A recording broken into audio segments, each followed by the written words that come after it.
He aquí el Museo Egipcio del Cairo, y resulta una verdadera bendición que cuente con una sala exclusiva del periodo del Amarna. Menciono esto porque durante mi viaje a Egipto me fue imposible visitar aquel lugar. Y a continuación, con ayuda de un mapa, te explicaré el porqué. Desde tiempos legendarios se suele dividir a este país en dos partes. El Bajo Egipto, que es donde se encuentra el Cairo, las pirámides de Gizeh, etc. Y el Alto Egipto, que es donde se encuentra Tebas, Luxor, etc. Pero a mitad de camino de esos dos se encuentra el Amarna, y es complicadísimo conseguir un transporte que te lleve ahí, ya que el turismo suele visitar únicamente el Alto y el Bajo Egipto. ¿Pero por qué tanta fascinación por este periodo? Bueno, pues a continuación explico. Resulta que en este periodo la religión egipcia se convirtió al monoteísmo, es decir, la creencia en un solo Dios absoluto. Todo comenzó con el ascenso al trono de Tutmosis IV en el año 1400 a.C.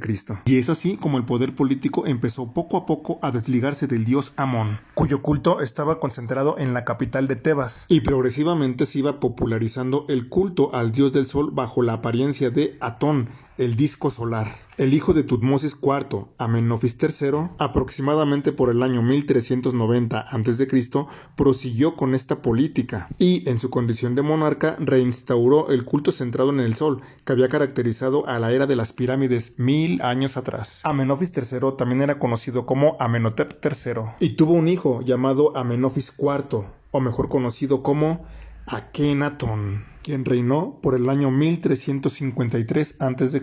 Toda esta realeza formaba parte de la dinastía número 18, pero de todos ellos Akenatón fue más lejos, ya que su reinado se describe como un periodo de cambios repentinos y revolucionarios en la religión, la literatura y el arte egipcio, debido a la importancia primordial que se le dio al dios Atón. La pasión con que Akenatón impulsó el ascenso de la figura del dios Atón logró que se le restara protagonismo a Amón y a los otros dioses y diosas, y esto generó una inestabilidad política y económica que se propagó rápidamente. Se cerraron los templos tradicionales y la capital fue trasladada a una nueva ciudad, el Amarna, que Akenatón mandó construir en un área aislada en la parte central de Egipto, y donde se puede apreciar una innovación arquitectónica y el desarrollo de un estilo artístico mucho más naturalista. A menudo Akenatón vislumbraba la figura de su padre como una representación del dios Atón, como una manifestación de aquel dios solar, y nos recuerda que para estar bien con nuestro Padre Celestial tenemos que estar bien con nuestro Padre terrenal. Pero la persecución contra el amonismo se acrecentó, no solo contra los sacerdotes tebanos, sino contra todas las demás religiones egipcias. Se impuso de forma obligatoria el culto a Atón, y se suprimieron todos los demás dioses, llegando así al monoteísmo. Además, se comenzó a destruir templos e imágenes de los demás dioses. Al final de su reinado, la situación se volvió caótica, pues al parecer Akenatón estaba más preocupado por temas religiosos y artísticos que en la administración del Estado. En fin, existe demasiada confusión en el periodo que siguió al reinado de Akenatón, y se habla de efímeros sucesores, entre los que se incluyen a